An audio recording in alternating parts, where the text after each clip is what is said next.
밀지 마시고 과감하게 하세요. 있는 그대로. 걔도 지금 뭐 집중하는 거 찍어 왜? 텔레비 나가지도 않는데 왜 찍어? 협박당해서 협박당했다고 말씀하세요. 왜 찍어? 정규방송 다 나가요. 왜 찍어? 아니 안 텔레비는 안 나가는데 왜 찍어? 김태호 화이팅! 화이팅! 뭐하냐 힘들게. 김태호 화이팅! 김태호 화이팅! 힘내시고! 힘내시고! 용기치 마세요! 텔레비 내놔. 왜안 내놔? 텔레비 좀 내놔봐. 나가지도 않는데 뭐하는데 와서 촬영해 시키더라. 맞아 텔레비도 안 내놓으면서. 김태호 힘내라! 공정방송해 공정방송! 공정방송하라고! 있습니다. 조용합시다. 겁내지 마세요. 뭐가 있어? 뭐가 무섭다고 그걸 해? 맞아.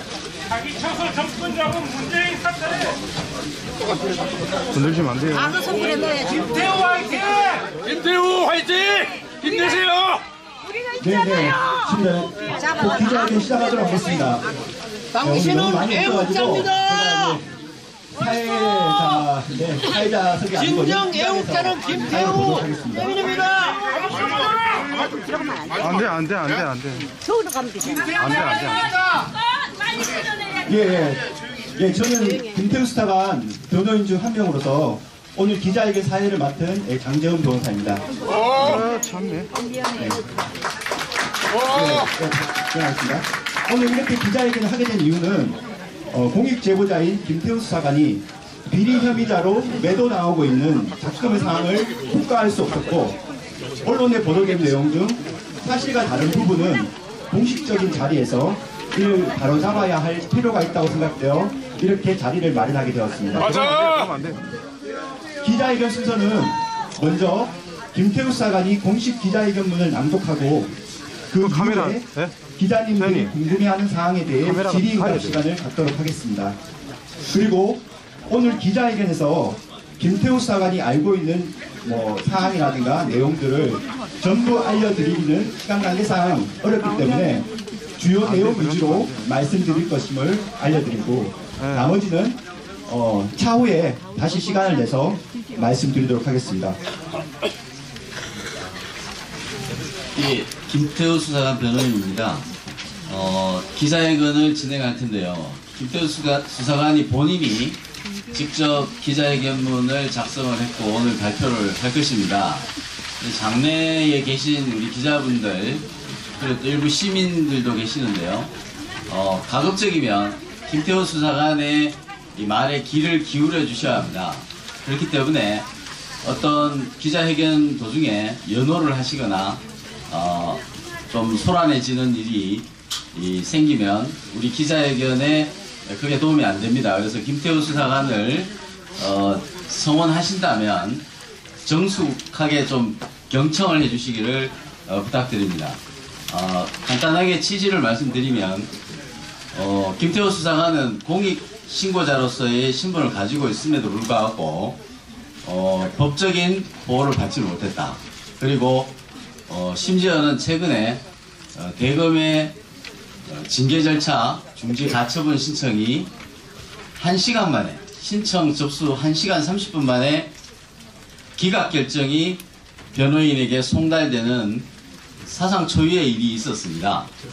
그리고 그 이전에 대통령이 기자들에게 개인 비리 차원으로 사실상의 수사 지침을 내렸고 그래서 그런 부분에 대해서 변호인 또 그리고 김태우 수사관도 기자회견을 할 필요가 있다 이런 판단에서 부득이 기자회견을 하게 되었다라는 것을 말씀드립니다. 회견문을 우리 수사관이 낭독하겠습니다.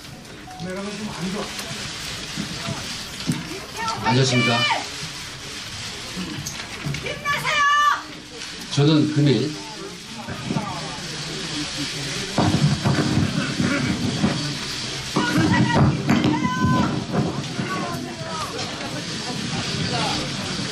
저는 금일 2018년 12월 14일자 SBS 8시 뉴스를 시작으로 제가 제보하였던 일련의 상황에 대하여 제보 내용의 정확성을 확인드리고 그에 대하여 올바른 평가를 바라는 마음에서 이 자리를 마련하게 되었습니다. 맞아요.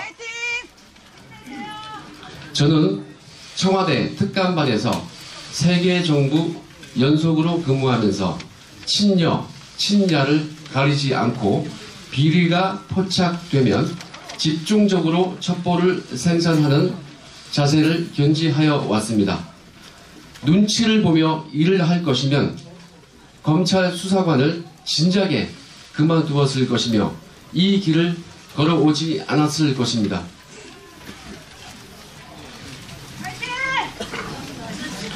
미관 말직이지만 첩보 생산이라는 은사를 받은 것에 깊이 감사하고 이 일을 사랑하였지만 이 정부에서 저는 친여권 실세들에 대한 감찰 첩보를 지속적으로 생산하였다는 이유로 탄압을 받고 급기야 제가 하지도 아니한 지인 사건을 조회했다는 이유로 표적 감찰을 받았습니다. 청와대는 제가 지인 사건을 조회하지 아니하였음을 알면서도 그것을 빌미로 저를 쫓아내기 위하여 불법적인 휴대폰 감찰을 벌였고 제가 동의하지도 아니한 부분에 대한 별건 휴대폰 포렌식 자료를 활용하여 저를 범죄자로 낙인 찍어 언론에 유포하였습니다. 맞아. 이에 대하여 대통령님의 가이드라인 제시 이후 그 다음날 저는 해임 처분되었고 저와 변호인들이 징계 처분에 대한 가처분을 행정법원에 제기하였지만 16페이지에 이르는 소장을 접수한 지 단 1시간 만에 기각되는 초유의 사태가 벌어졌습니다. 그리고 국민권익위에서는 공익 제보에 대한 보호 조치를 현재까지 내리지 못하고 눈치만 보고 있는 상황입니다. 뒤에 카메라 안 보입니다. 지금부터 총 6가지 사항에 대하여 하나하나 설명해 드리겠습니다. 먼저 최초 이 사건의 빌미가 되었던 경찰청 특수수사과 지인사건 조회와 관련하여 말씀드리겠습니다. 저는 저희 지인이 수사받는 사건을 조회한 사실이 없습니다. 위 사건에 대하여 대단히 큰 오해가 있는데 이에 대하여 말씀드리겠습니다. 먼저 특수수사과에서 실적을 조회하게 된 경위는 제가 청와대 특별감찰반에서 근무하며 작성됐던 첩보 3건이 2017년 하반기경 특수수사과에 이첩되었는데 2018년 가을 무렵 동 사건들 중 수사가 성공하거나 결론이 나온 것이 있다고 언론에 나왔습니다. 제가 쓴 첩보 대상자 2명이 구속이 되었습니다. 그것이 언론에 나왔습니다. 맞아요. 실적 규모를 확인하기 위해 2018년 11월 2일 오후 경찰청 특수수사과를 찾아갔습니다. 찾아가기 전에 저는 저의 직속 상관인 김태곤 검찰 사무관에게 말했습니다. 제가 쓴 첩보로 특수수사과에서 혐의자를 구속시켰습니다. 라며 언론 기사 출력물을 보여주니 김태곤 사무관은 특감반 연말 실적을 확인하여 수석님께 보고해야 하니 한번 알아봐라 라고 지시하였습니다. 본인의 경우 검찰 사무관 특별 승진의 실적에 크게 도움될 사안이라서 승진을 위해서라도 실적을 확인해야 하는 상황이었습니다. 이에 경찰청 특수수사과 출신 박모 형사에게 제가 부탁하기를 특수수사과 관리반에 특감반 실적 조회하러 갈 것이니 미리 전화 예약을 해달라고 하고 11월 2일 오후에 찾아갔습니다. 관리반장 김모 경감에게 저는 특감반에서 이첩시킨 첩보 3건에 대하여 조회를 의뢰하였는데 당시 저는 어떤 첩보인지 말로 얘기한 적도 없습니다. 그냥 제가 작성한 첩보의 이첩표를 건네주었고 김 경감이 하나씩 조회하여 그 결과를 자필로 빨간 펜으로 기재하여 준 것입니다.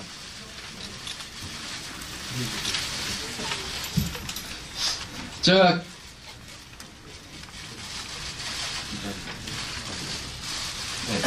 추후에 그 이첩표를 기자님들에게 배포를 해줄 것인데요. 거기에는 제가 쓴 첩보 제목과 작성자, 이첩일자, 이첩기관이 기재되어 있습니다. 제가 어떤 것을 조회 의뢰하였는지 그 첩보 제목이 나와 있고요. 그거에 대해서 담당 관리 반장이 자필로 빨간 펜으로 이렇게 스스로 기재를 해준 것입니다.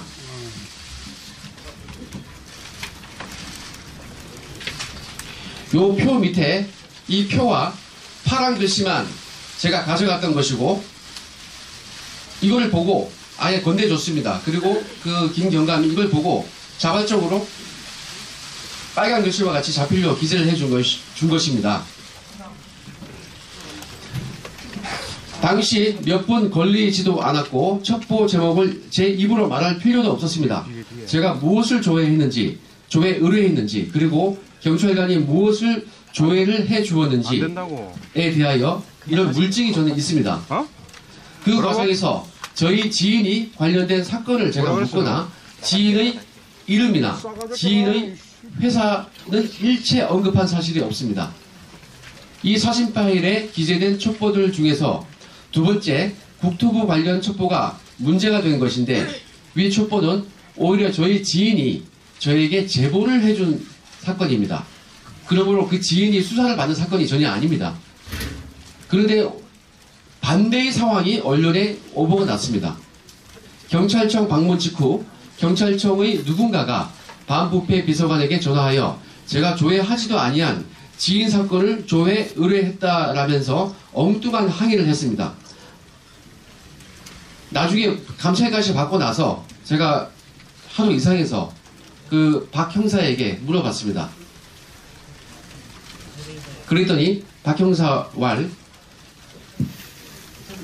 특감반에 실적 조회하러 간다고 말을 전한 것이 아니고 그분이 실수로 제가 점검하러 왔다고 잘못 얘기해가지고 이 말을 전해들은 경찰관들이 기분이 나빠서 저를 엉뚱하게 오해한 것으로 저는 추정하고 있습니다. 최근 위 특수수사과 경찰관들이 진실을 말하고 있고 대검 감찰본부에서도 제가 지인 사건을 조회하거나 그 회사에 대해서 조회한 것이 아니라는 것을 진술한 것으로 알고 있습니다.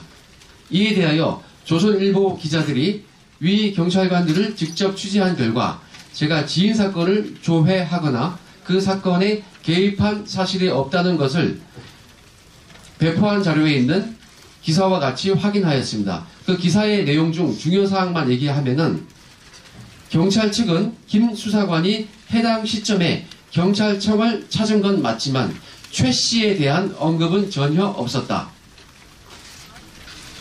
경찰 관계자는 본지 통화에서 김 수사관이 최 씨에 대해 전혀 언급하지 않았다. 당시 최 씨 조사를 담당한 경찰도 김 수사관이 경찰청을 찾은 사실을 몰랐다. 이런 내용입니다. 이 정도면 제가 지인 사건을 조회하지 아니한 것이 밝혀졌다고 생각됩니다. 저는 11월 28일 제가 지인 사건을 조회했다는 KBS 보도로 인하여 20년 공직 인생이 끝나버렸습니다. 청와대는 저에 대한 별건 감찰로 저의 약점을 잡아놓고 검찰에 복귀시켰으나 제가 지인 사건을 조회하지 아니한 것을 알고 있었으므로 검찰에 징계 의뢰하지 않았습니다.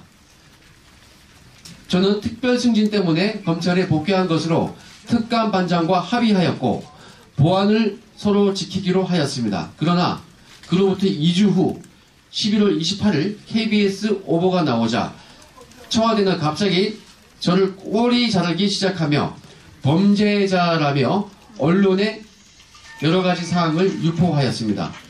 이에 저는 본인의 명예를 지키고 청와대의 직권남용, 직무유기 등의 범죄 행각을 공익을 위해 공표하기로 마음먹고 청와대와 외로운 싸움을 시작하게 된 것입니다. 지금부터 하나씩 사례를 들어 말씀드리겠습니다. 조국 수석의 인사검증 실패 사례에 대하여 말씀드리겠습니다. 지난해 마지막 날 국회 운영위원회 당일 조국 수석이 인사검증 관련하여 7대 원칙에 맞게 인사검증을 하였고 원칙에 벗어난 인사는 한 명도 없다고 주장했습니다. 그러나 과학기술자문회의 부의장 염한웅의 경우 음주운전 취소 전력이 2회 있었음에도 불구하고 청와대는 2017년 8월 30날 임명을 강행하였습니다. 저는 염한웅이 임명된 직후인 2017년 9월 1일 염한웅이 음주운전으로 2회 면허 취소되었다는 내용의 감찰 보고서를 올렸고 9월 6일자에도 추가로 보고하였습니다. 이에 따르면 청와대는 염한웅에 대한 부의장 임명을 취소했어야 하는데 그러하지 않았습니다. 저희 보고 이후 며칠 뒤 9월 11일자 경향신문에서 이 사실을 지적하였습니다. 앞서 문재인 대통령은 2017년 5월 29일 수석보좌관 회의를 주재하면서 정치자금법 위반, 선거법 위반, 그리고 음주운전 등을 5대 비리보다 더 큰 문제로 거론한 바 있습니다.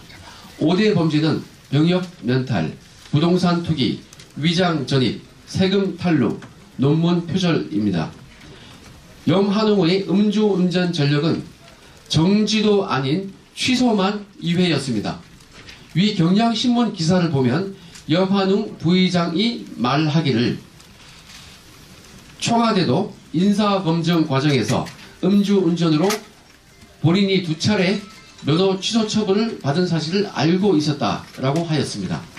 그럼에도 불구하고 임명을 강행한 것은 청와대가 스스로 정한 원칙을 저버린 행위입니다. 조국 수석과 대통령께서 염한웅의 음주운전 2회 취소 사실을 알고도 임명을 강행했다면 이보다 더 큰 문제는 없을 것입니다. 경향신문 기사에 따르면 조국 수석은 인사검증 과정에서 이를 알고 있었던 것이 분명합니다. 그런데 대통령께서 이를 모르고 임명을 강행했다면 조국 수석은 대통령께 보고하지도 않은 것입니다. 만약 대통령께 보고하지 아니하였다면 심각한 직무유기입니다.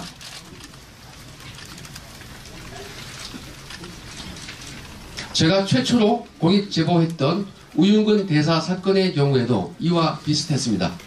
저의 감찰 보고서를 박형철 비서관으로부터 전해 들은 조국 수석은 비서관에게 확실하냐고 물었고 확실하다는 비서관의 대답에 조 수석이 임종석 비서실장에게 보고하자 임 실장이 사실로 확인되었으니 대책을 강구해야겠다라고 말했습니다. 이 부분은 언론에도 나와 있듯이 서로 임 실장과 우윤근 대사가 말이 맞지 않아서 보고받지 않았다는 임 실장의 말과 달리 우 대사는 임 실장과 통화를 했다고 시인한 바 있습니다. 그럼에도 불구하고 조치는커녕 비서관은 특감반장을 통하여 저에게 보안을 잘 지키라고 하였고 그로부터 한 달도 되지 않아 우윤근이 러시아 대사로 임명되었습니다. 이것도 염한웅 건과 마찬가지입니다. 수석과 비서실장, 대통령께서 이를 모두 알고도 임명을 강행하였다면 정말로 큰 문제이고 대통령께서 모르셨다면 수석과 실장은 대통령에게 보고도 하지 않고 눈과 귀를 가린 것입니다. 인사와 관련하여 제가 올린 감찰 보고서는 모두 묵살되었는데 그 대상자를 말씀드리면 우윤근 러시아 대사, 염한웅 부의장, 김상균 철도시설공단 이사장이 대표적입니다. 이번 정부의 인사검증 또는 감찰 과정에서는 공통점이 하나 있습니다. 바로 대상자 또는 감찰 혐의자에게 혐의 내용을 직접 물어보는 것입니다. 잘못한 사람이 예, 제가 잘못했습니다 라고 스스로 시인하는 경우가 얼마나 있겠습니까?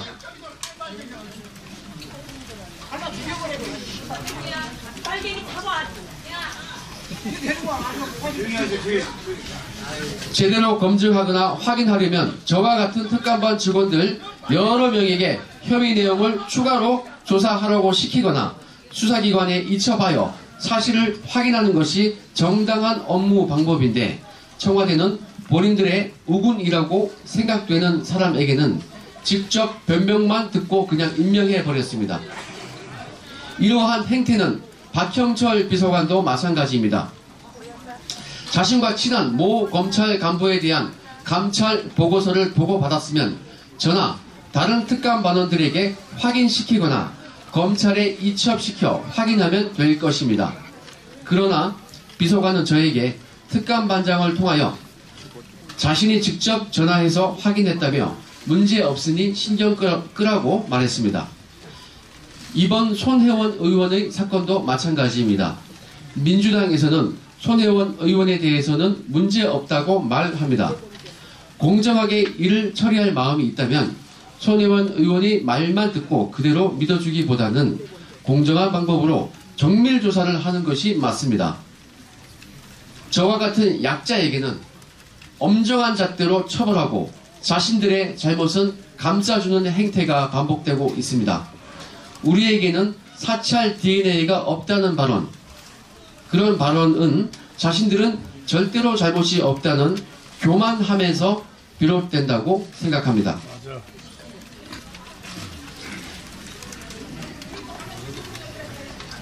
청와대 민정수석실의 국가예산 횡령에 대하여 말씀드리겠습니다. 2017년 7월 특감반 창설 직후 반부패 비서관은 이인걸 특감반장과 함께 특감반원들의 활동비 지원에 대하여 의논하였습니다. 특감반원들은 매일 외근 활동을 하며 출장을 다니기 때문에 활동비를 출장비 명목으로 매월 100만원 상당을 각 개인의 계좌로 송금해 주었고, 특활비 또는 특정 업무 경비로 기억되는데요, 현금 40만원을 봉투에 넣어서 직접 개인별로 지급하였습니다.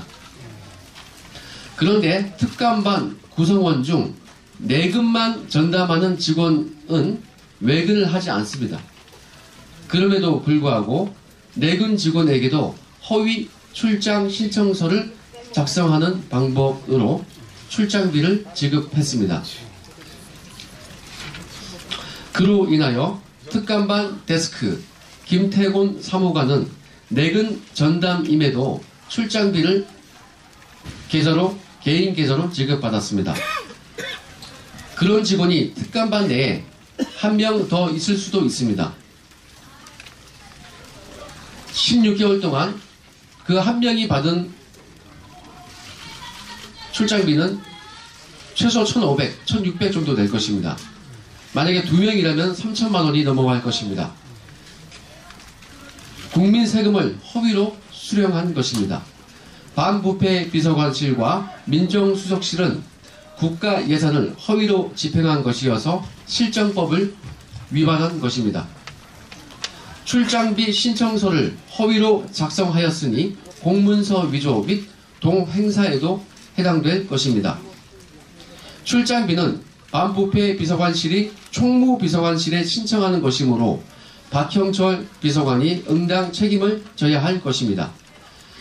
특감반 김태곤 사무관의 허위 출장비 수령은 청와대와 특감반원의 계좌 거래 내역 등의 자료가 남아있으니 이를 감추지 못할 것입니다. 이에 대하여 반부패 비서관과 민정수석은 법적 도의적 책임을 져야 할 것입니다. 그리고 청와대 민정수석실 등 다른 비서관실에서도 비슷한 방법의 불법 사항이 있는지 확인할 필요가 있다고 생각됩니다. 다음, 휴대폰 불법 감찰에 대하여 말씀드리겠습니다. 헌법과 형사소송법에 의거 압수수색을 할 때에는 영장에 의하도록 되어 있습니다. 그런데 청와대는 감찰 대상자가 아무리 공무원이라지만 영장도 없이 휴대폰을 제출하라면서 동의서를 쓸 것을 강요하였습니다. 조국 수석은 동의서를 썼기 때문에 문제가 없다고 하지만은 이 문제의 본질은 동의서를 쓸 것을 강요한 것입니다. 자발적으로 진심으로 휴대폰을 제출한 사람이 있겠습니까? 청와대 특감반이라면서 몇 명이 우우 몰려가서 휴대폰 내세요.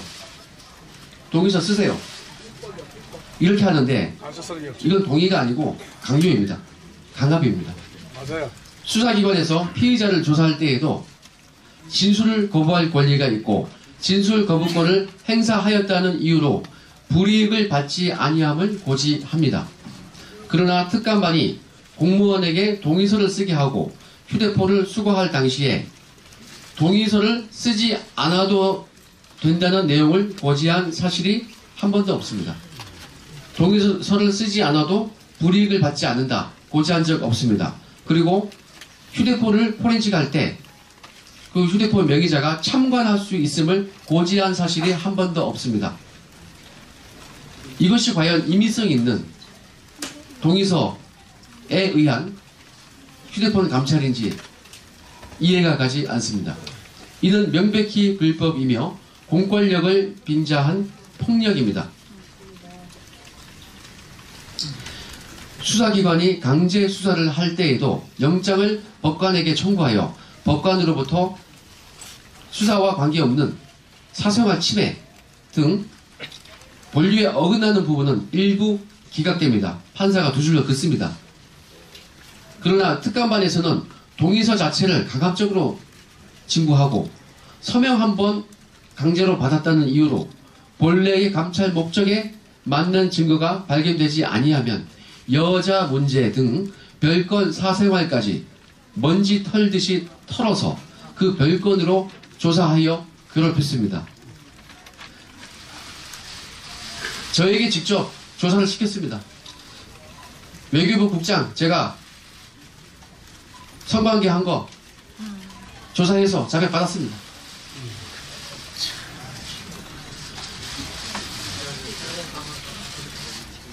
저에게 그러한 일을 시켰습니다. 그러한 별건 여자 문제로 징계 조치까지 하였습니다. 그런데 이것도 형평성에 어긋납니다. 모 국장은, 잘 나가는 국장은 그냥 아프리카 인근의 대사로 정보 조치만 하고, 어떤 사람은 그 사람은 참여정부에서 일했기 때문에 아마 그런 조치를 받은 것 같습니다. 반면 박근혜 정부에서 일했던 같은 외교부 간부는 모 심의관은 비슷한 문제로 징계까지 받았습니다. 똑같은 외교부 직원인데 잣대가 다릅니다. 네. 저의 경우 6급 이하라고 감찰받고 비리자로 낙인 찍어 내쳤습니다. 예. 같은 잣대가 아닙니다.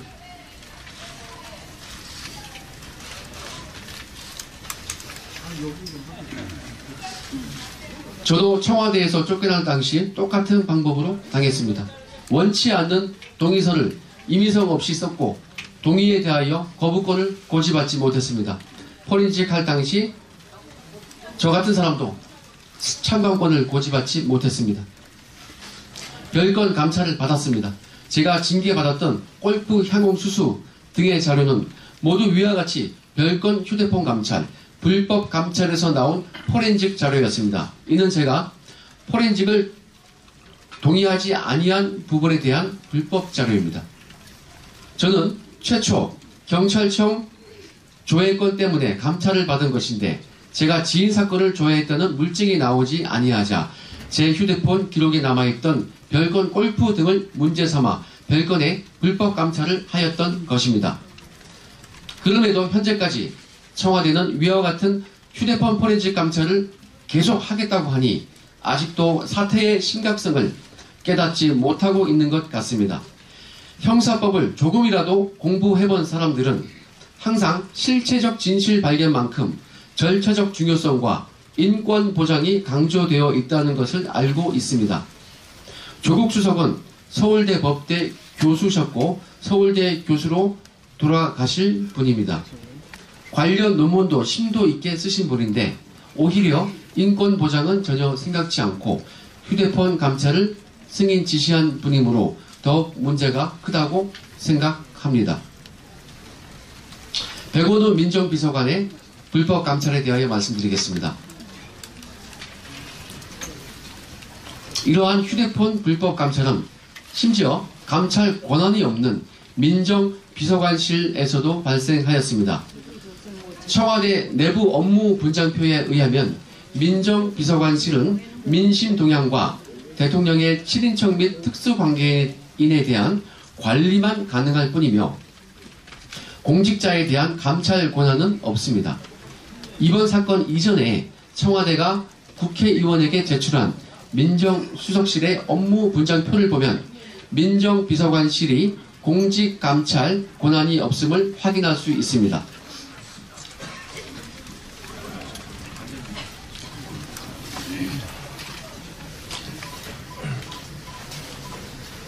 이것은 제가 저희 지인을 통하여 입수한 민정수석실 업무 분장표입니다. 이것은 제 사건이 발생하기 전에 작년에 국회의원실에서 입수한 것이라고 합니다. 이 업무 분장표를 보면은 분명히 민정비서관은 국정 관련 여론 수렴 및 민심 동향 파악, 대통령 친인척 및 대통령 주변 인사에 대한 관리라고 되어 있습니다. 이 표에 의하면 업무 분장표에는 민정비서관실이 공직자를 감찰할 수 있다는 내용이 전혀 없습니다. 그럼에도 백원우 비서관은 민정비서관실 직원에게 지시하여 2018년 10월 2일 해양경찰청 운영지원과의 인사책임자, 인사팀장 및 상훈 담당자 등에 대하여 휴대폰과 컴퓨터를 강압적으로 제출받고 포렌직을 한 후 소환조사까지 하였습니다. 공직감찰 권한이 없음에도 불구하고 특수부를 방불할 정도로 조사를 진행하였습니다. 이는 제가 직접 목격하였기 때문에 알고 있고 관련 증거도 충분히 가지고 있습니다. 또한 백원우 비서관은 이뿐만 아니라 특감반에서 수집한 정보 중에 업자들 간의 이권 분쟁이라는 이유로 킬당한 것에 대하여 특감반장과 저에게 경찰에 이첩하도록 압력을 행사하였습니다. 백원우 민정비서관은 업무적으로 저희들의 특감반장이나 저의 직속 상관이 아닙니다. 옆부서입니다. 지휘받을 이유가 없습니다. 제가 그때 작성한 첩보는 2017년 8월 23일 작성했던 해수부 공직자, 정치인 관련 해운업 비리 첩보였습니다. 김무성과 김기춘도 언급되어 있는 첩보였습니다. 2017년 8월 하순경 제가 작성한 위 첩보가 이인걸 특감반장에 의해서 보류된 바 있는데 이거는 너무 민간 업자들과의 문제고 좀 예민한 문제가 있어서 보류가 되었습니다. 이에 대하여 9월경 백원우 비서관이 이인걸 특감반장에게 말했습니다. 특감반에 김태우라고 있느냐? 김태우가 좋은 첩보를 썼다고 하는데 왜 이첩을 하지 않느냐라고 질책하면서 수사기관에 이첩하도록 지시하였습니다. 당시 이인걸 특감반장은 민정비서관에게 질책을 받은 직후 벌개진 얼굴로 저를 찾아왔습니다. 그리고 저에게 미안해하는 표정으로 위와 같이 민정비서관으로부터 질책당한 내용을 이야기해주면서 경찰에 이첩시킬 테니 그때 그 첩보의 제보서와 증빙 자료를 준비하여 건네주면 반부패 비서관실에 근무하는 문모 경정을 통하여 경찰청에 이첩하겠다고 하였습니다.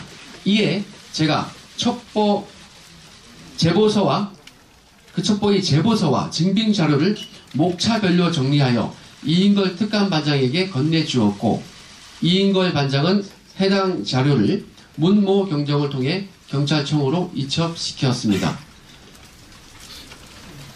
그로부터 약 한 달 후 2017년 10월경 민정비서관실 윤모 총경이 저에게 전화를 하였습니다. 전혀 몰랐던 분인데 그때 저에게 휴대폰으로 전화가 왔습니다. 하는 말이 민정비서관님이 이첩하라고 지시한 것이 있다고 하는데 그 사건 진행 상황이 어떻습니까? 라고 제게 물었습니다. 이에 대하여 저는 그 사건은 그 같은 경찰관인 문경정이 경찰청에 이첩시켰으니까 문경정에게 물어보세요. 라고 대답했습니다. 이처럼 백원호 비서관은 다른 비서관실 직원들에게 특정 사건의 이첩을 강요한 뒤 사건의 진행 상황까지 체크하였던 것입니다. 특감반장은 당시 저에게 위 첩보의 제보자가 백원호 비서관 측에 전화한 것 같다고 저에게 얘기해 줬습니다. 그 후 2017년 10월 하순경 경찰청 특수수사과에서 해양수산부 공직자 등 관련자들을 소환 조사한 것으로 알고 있습니다. 백원호 비서관은 공직감찰 권한이 없음에도 불법으로 감찰을 시행하고 위와 같이 타 부서의 업무에 압력까지 행사한 것입니다. 이에 대해서 저와 관련된 사람을 고소했는데 무고가 아닐까 생각하고 있습니다. 다음 민간인 사찰 등 불법 사찰에 대하여 말씀드리겠습니다. 민간인 사찰이라기보다는 정확한 표현은 불법 감찰이 맞다고 봅니다. 민간인 사찰, 정치인 사찰, 블랙리스트 사찰 등은 모두 불법 감찰의 범주에 포함됩니다. 청와대는 민간인 사찰에 대한 언급이 나오면 불순물로서 모두 폐기했다고 하였습니다. 그리고 저를 두고 하는 얘기가 지난 정부의 민간인 사찰 습성을 버리지 못하고 민간인 정보를 들고 보고하기에 엄청 경고했다. 그러자 김태호가 그 후 경고받고 나서 1년간은 열심히 일하고 아무 문제가 없었는데 1년 후에 다른 데 신경 쓰느라 이상한 보고서를 다시 올렸다는 취지로 설명을 했습니다. 그러나 아무 문제가 없었다는 그 1년 동안 제가 올린 보고서를 보면 거의 매월 민간인 정보가 있습니다. 그 언론에 나온 자료인데 제 동향이나 첩보 104건을 4건의 사진 파일철이 있습니다. 한 6개, 7개 됩니다. 거기에 나와 있는 것을 보시면 제가 지금부터 말씀드리는 그 보고서가 거의 매월 빠짐없이 꾸준히 보고된 것을 알 수 있습니다. 먼저 2017년 7월 11일 코리아나 호텔 관련 이모 씨 자살 관련 동향, 7월 14일 홍준표 대선 후보의 대선 자금 관련 동향, 7월 24일 서울 창조경제혁신센터 박모 씨 관련 첩보, 7월 25일 최경환 비위 관련 첩보성 동향, 조금 전에 말씀드렸던 김무성, 김기춘 등 정치인 관련 첩보, 해수부 첩보, 그것이 2017년 8월입니다.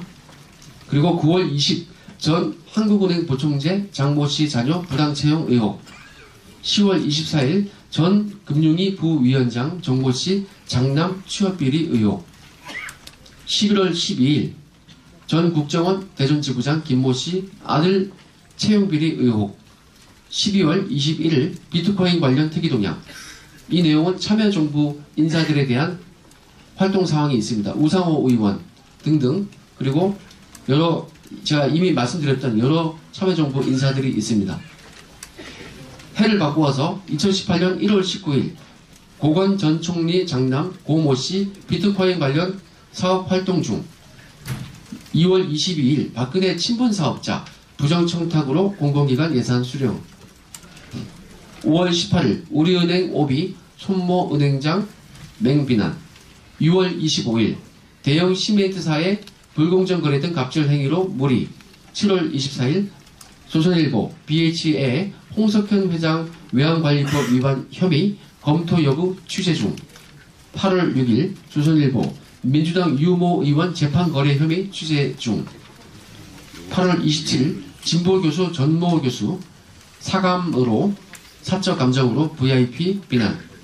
8월 28일 MB정부 방통위 황금주파수 경매 관련 SK 측의 8천억 특혜 제공. 이상과 같이 1년간 아무 문제 없이 민간인 정보를 쓰지 않았다는 청와대 해명과는 달리 1년 동안 거의 매월 민간인 또는 정치인 관련 동향과 촉보를 다수 작성하였습니다. 그리고 그들은 사전에 보고받고 보고서를 쓸 것을 지시하고 다시 보고받았습니다. 그리고 청와대는 제가 과기정통부를 지원한 2018년 8월 말부터 한 달간 근신처분을 주었다고 얘기했습니다. 그러나 저는 한 달간 근신을 받은 사실이 없습니다.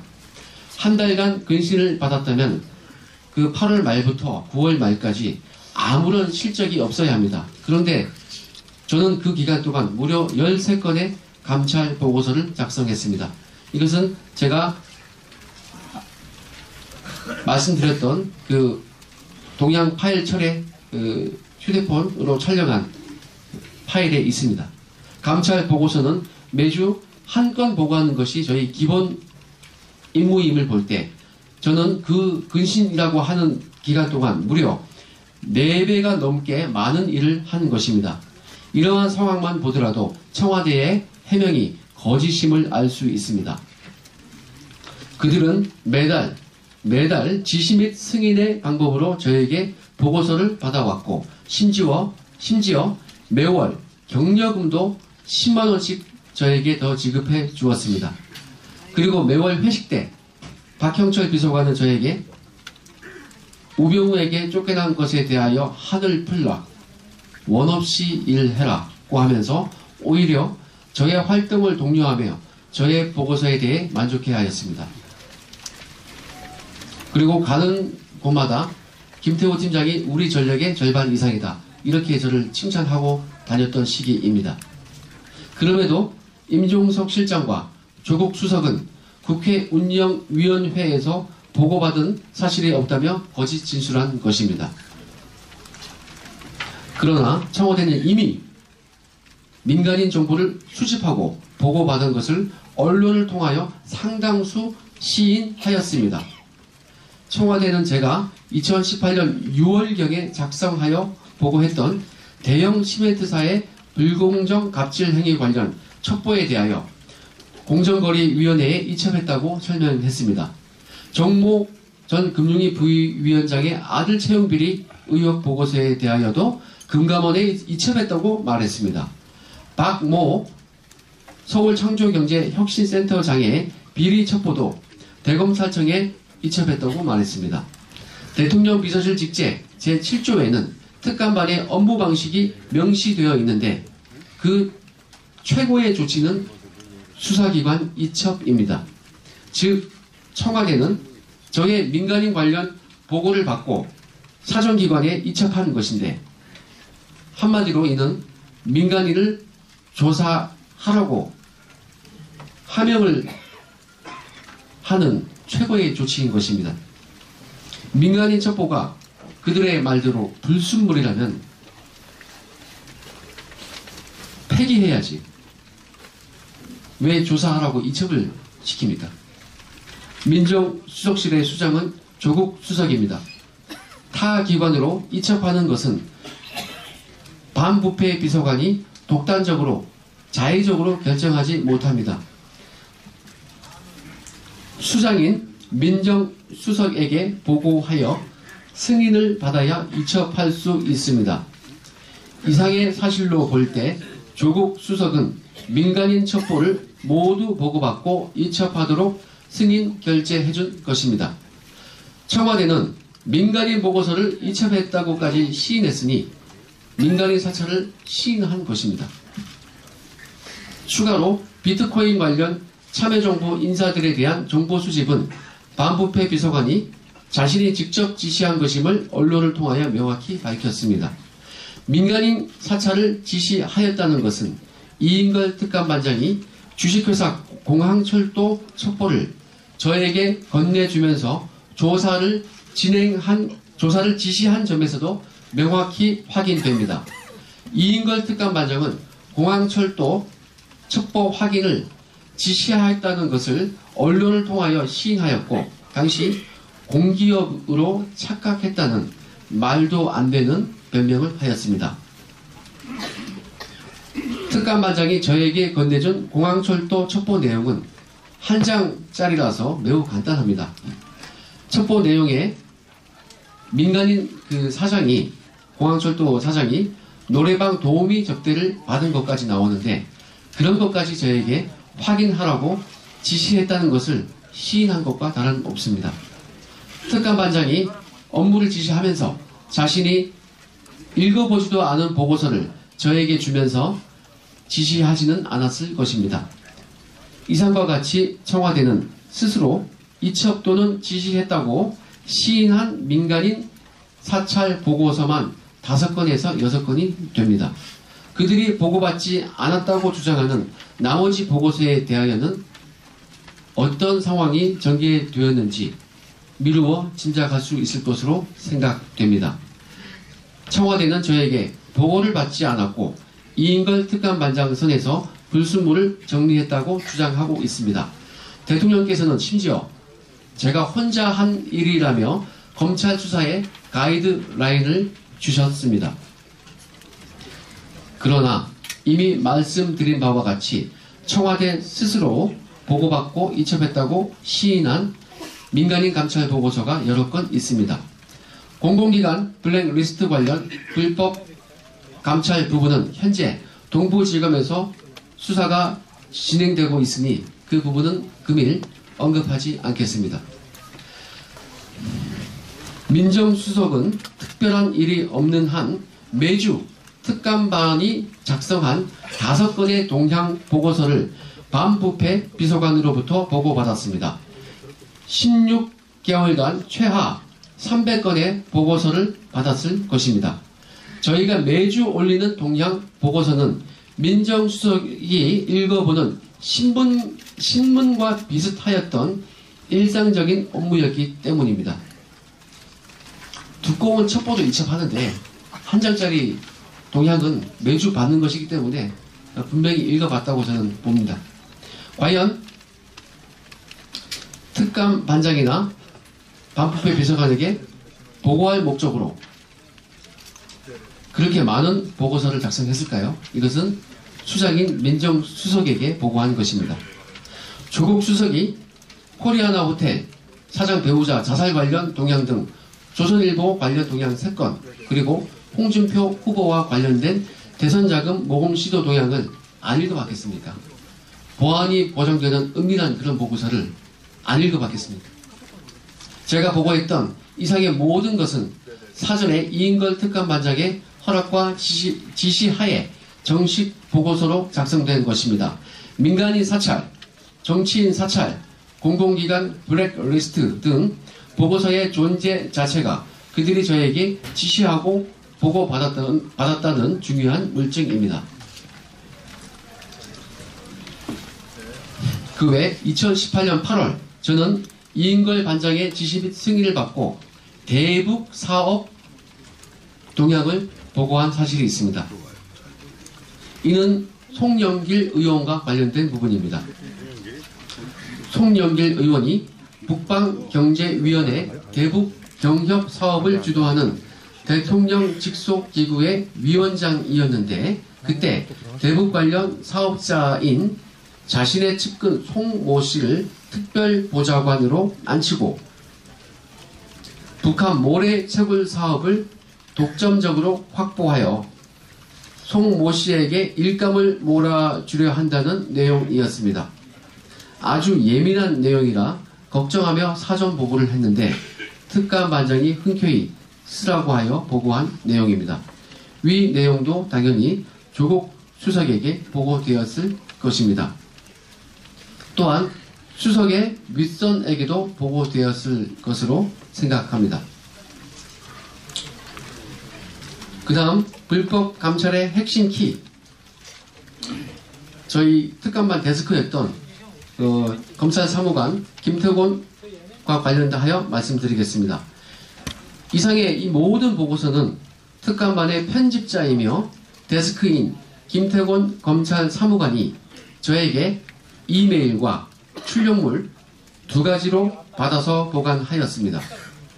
김태곤 사무관은 저뿐만 아니라 특감반 외근 직원 8명 전체에 대한 보고서를 보관하였기 때문에 모든 내막을 알고 있습니다.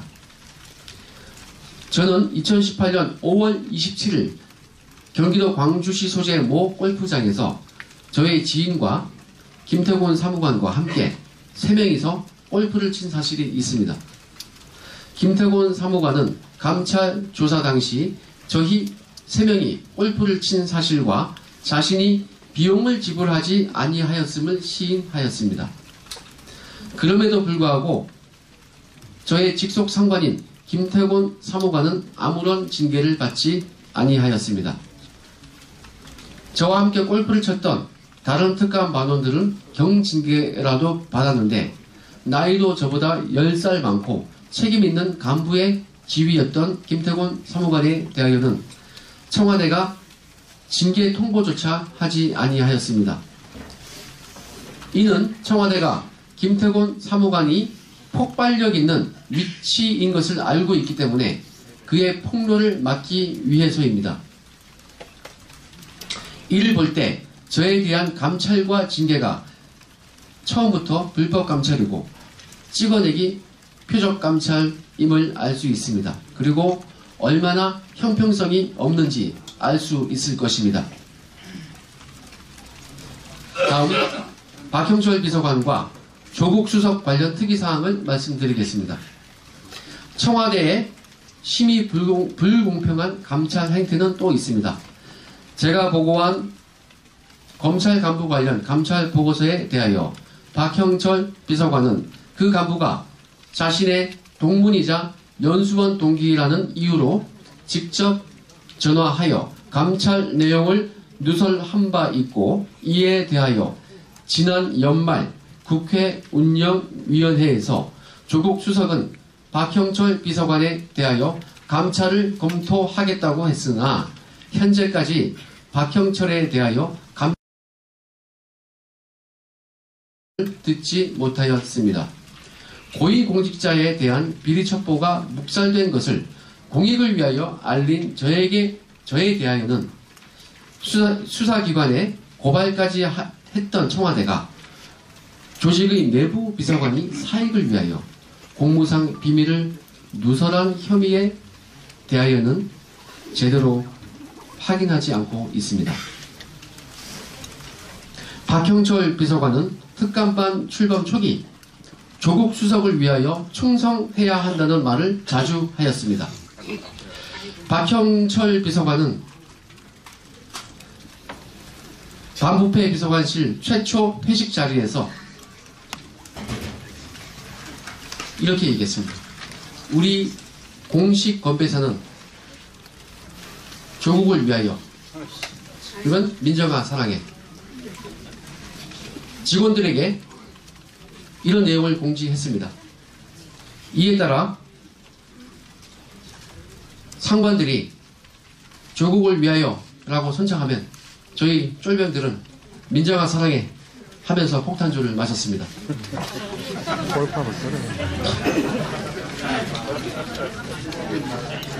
박형철 비서관은 조국 수석에 대한 충성을 강조하며 심지어 임종석 비서실장에 대한 비리 정보도 가져오라고 하였습니다. 업무 감찰 범위는 맞습니다. 국민을 위하여 충성한 것이 아니라 직속 상관에게 충성한 것입니다. 저는 직속 상관이 아닌 국민을 위하여 친여, 친야를 가리지 않고 비리가 포착되면 즉시 확인하여 보고하였던 것인데 그로 인하여 저는 감찰과 징계라는 무자비한 폭력을 당하였던 것입니다. 박형철과 저 중에서 누구를 징계하는 것이 공정한 것인지 제대로 심판되어야 할 것입니다. 다음, 본인에 대한 청와대 측의 모욕 및 명예훼손 행태에 대하여 말씀드리겠습니다. 윤영찬 전 수석은 저를 두고 그 유명한 미꾸라지라고 비하하였고, 특히 민주당 홍익표 수석 대변인은 저를 두고 꼴뚜기로 비유하며 조롱하였습니다. 개인적으로 저희 모친께서는 그 방송을 보고 알아누우셨습니다. 저는 이에 대하여 심한 모욕감과 수치심을 받았으므로 철저히 법적 조치를 취하여 응당의 벌을 받도록 하겠습니다. 열렬히 지지합니다. 열렬히 지지합니다. 하지만 만약 그들이 지금이라도 저에게 진심으로 용서를 구한다면 통 크게 받아들일 용의가 있습니다.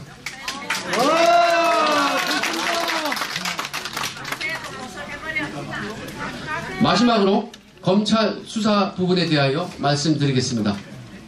첫 번째, 동부지검 고발 사건 관련하여 말씀드리겠습니다. 저는 제가 공표한 청와대의 불법 행위에 대하여 서울 동부지검에서 사실상의 고발인 자격으로 수회 조사를 받았습니다. 열심히 진행하고는 있으나 한편으로는 이인걸, 박형철, 조국, 임종석에 대한 개인 휴대폰을 왜 압수수색하지 않았는지 의문이 가는 것은 사실입니다. 맞아요. 맞아요. 그들은 벌써 휴대폰을 바꾸거나 증거를 인멸했을 가능성이 높습니다. 맞아요. 만약 그들이 떳떳하다면 휴대폰을 바꾸지 않았을 것입니다. 맞습니다. 현재 혹은 수사를 받을 시 그들이 휴대폰을 바꾸었거나 무언가 삭제하였다면 객관적으로 매우 의심스러운 상황입니다. 맞아요. 저는 이 휴대폰 감찰에 대해서 경험이 많습니다. 하지만 저는 청와대에서 제 지휘사건 조회 부분에 대하여 감찰을 받을 시 떳떳했기 때문에 제 휴대폰을 버릴 수 있었음에도 불구하고 그냥 제출했습니다. 근데 약속을 지키지 않고 별건 감찰을 했던 것이죠. 만약 그들이 휴대폰을 바꾸었거나 삭제하였다면 객관적으로 의심스러운 상황입니다. 사랑하는 저의 친정 검찰에서 특검까지 갈 필요도 없다는 것을 보여주시길 바랍니다.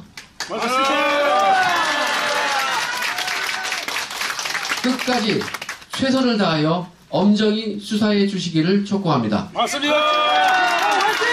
그다음 수원지검 피고발 사건에 대하여 말씀드리겠습니다.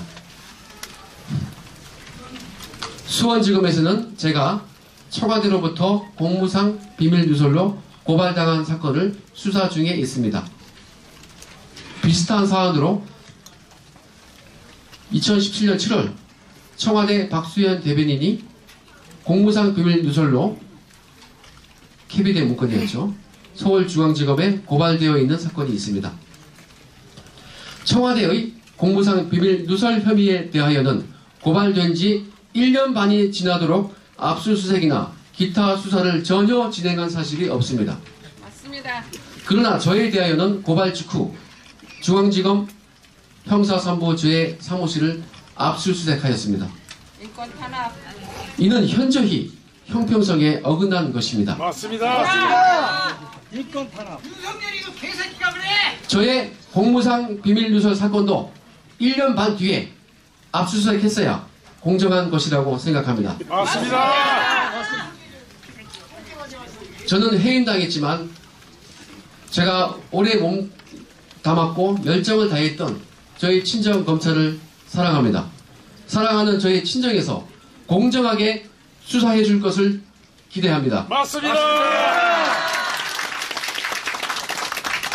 이상 청와대의 불법 행위와 관련하여 모두 말씀드렸고 기자회견을 마치면서 간단하게 한 말씀 드리겠습니다.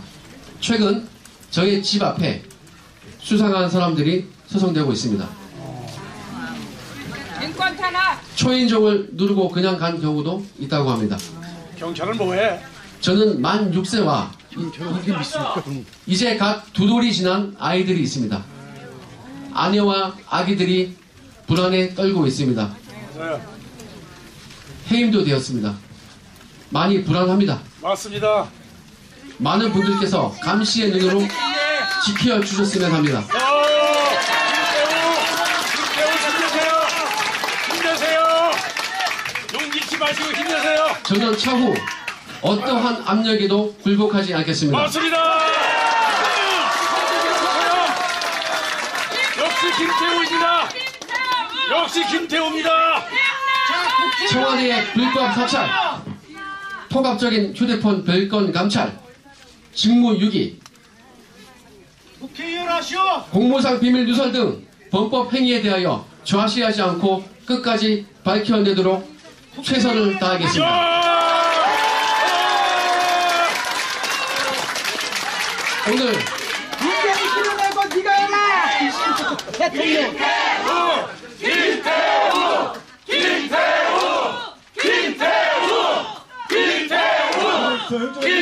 오늘 시간 관계로 모든 것을 말할 수는 없습니다.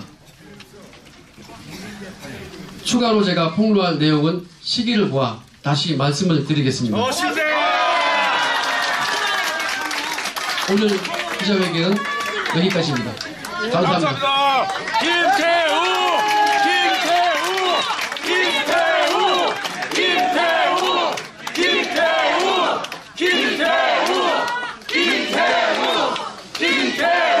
예, 잠깐 장례를 좀 정돈을 하고요.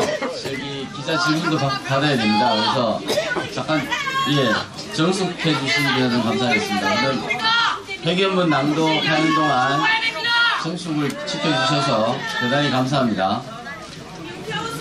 지금 김태우 수사관은 지금 그동안 비리 혐의자 또는 마치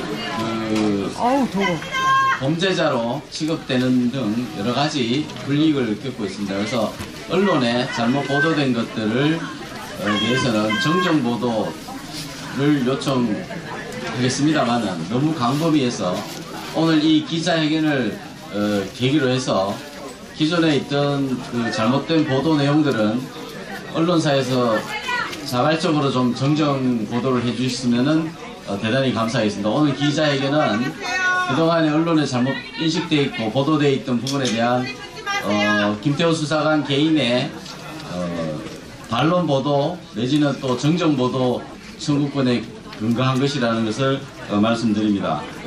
그리고 김태우 수사관이 그 공익 제보자, 공익 신고자로서 법적으로 최대한 보장받을 권리가 지금 제대로 보장받고 있지 못합니다. 맞아요. 그래서 저희 변호인단은 공익신고를 받도록 할 생각입니다. 그래서 공익신고 센터를 운영하되 김태우 수사관과 관련된 부분에 대한 추가 제보도 받겠습니다. 그래서 저희가 이메일을 구두로 공지해 드리겠습니다.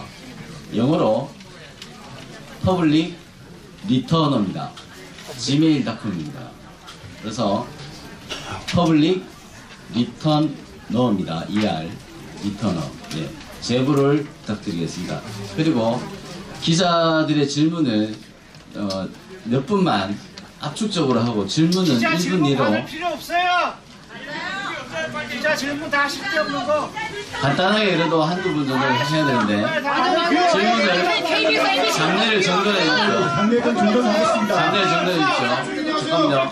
오늘 이거 기자회견은 시민들을 상대로 한 것이 아니고 우리 기자분들을 위해서 마련된 자리인 만큼 그렇게 뒤에서 목소리를 높이시면 도움이 안 됩니다. 잠깐만 목소리를 높이시는 거는 들어보세요. 도움이 안 됩니다. 들어보세요. 진정하세요. 김태우 수사관을 아끼시는 입장이면 진정하시고 기자들에게 기회를 주세요. 그렇게 하시면 안 됩니다. 좀 성숙된 시민의식으로 예, 예. 기자회견이 진행됐습니다. 성숙되게 살다가 기자들에게 기회를 주세요. 성숙되게 제가 살다가 한 두세 분만 받겠습니다. 잠깐만요. 그분은 기자님 자격증이 안 된 것 같았고요. 제가 볼 때는 기자분만 받겠습니다. 정확하게 공정하게 보도하면 돼. 아니 시민들을 기자는 안 되겠습니다. 자, 소속 발치고. 소속을 반드시 밝혀주십시오. 마이크가 없잖아, 마이크. 공정하게 보도하라고. 네, 안녕하십니까. TV조선 황정민입니다. 혹시 특감반에서 유재수 전 국장의 휴대전화를 포렌식한 적이 있습니까? KBS 개새끼들. 제가 하지 않은 부분인데 포렌식해서 분석을 하고 조사를 했다는 것은 알고 있습니다. 그러면 문제됐던 비위가 직무상 영향력 행사였습니까? 아니면 품위 유지 위반 같은 사생활 문제였습니까? 참는 게 한계가 있는 거지. 제가 했던 내용이 아니기 때문에 다만 거기서 조사를 진행했고 조사를 받았고 뭔가 문제가 있었다 이 정도로 추상적으로 알고 있고 저희는 이제 제가 하지 않은 부분을 자세히 알기가 좀 힘듭니다. 예. 뭔가 문제가 있어서 조사를 받았고 예. 그러면 수사기관에 이첩되지 않은 이유를 뭐라고 보십니까? 저는 이제 개인적인 판단에서는 제가 이미 아까 낭독할 때 말씀드린 바와 같이 잣대가 다릅니다. 우리 편이면은 감싸주고 남의 편이면은 철저히 찍어 누릅니다. 맞습니다. 그러면 내용에 대해서 혹시 알고 계시다면 그 포렌식 결과에 금융회사 대표와의 스폰서 관계를 보여주는 내용이 있었습니까? 저도 그 정도로 추상적으로만 알지 그 자세한 내용은 제가 작성한 것이 아니라서 예, 추상적으로 아시더라도 혹시 관련된 내용이 있었는지만 확인해 주시기 바랍니다. 뭔가 부적절한 것이 있었다는 걸로만 알고 있습니다. 다만 제가 한마디 드리면은 유재수에 대해서 뭔가 감찰적인 측면에 문제가 있어서 사표를 썼겠죠. 근데 그 처리 과정이 참 형평성에 어긋납니다. 그리고 청와대 측의 반응을 보면 유재수가 어떤 혐의에 대해서 문제가 있었냐라고 기자님 같이 질문을 이미 했습니다. 그에 대해서 청와대 측에서 하는 말이 그것은 그분의 프라이버시다. 예, 이렇게 얘기했습니다. 알려줄 수 없다. 예. 예, 그리고 국회에서 그 유재수 전 국장에 대한 자녀 그 유학비 대납 의혹이 제기됐었는데요. 저 아는 바가 없습니다. 죄송합니다. 예. 네, 이상입니다. 예. 지금 장난이 좀 소란스럽고 하기 때문에 기자분들의 질문은 저희들이 우리가 갖고 있는 기자단의 그 자료를 공유하는 것으로 대신 하는 게 좋겠습니다. 예. 오늘 기자회견은 저희 추가적인 자료나 이런 것들을 저희가 질문을 저희 변호인단이나 이렇게 연락을 해주시면 오늘 그 회견문에 대한 것들을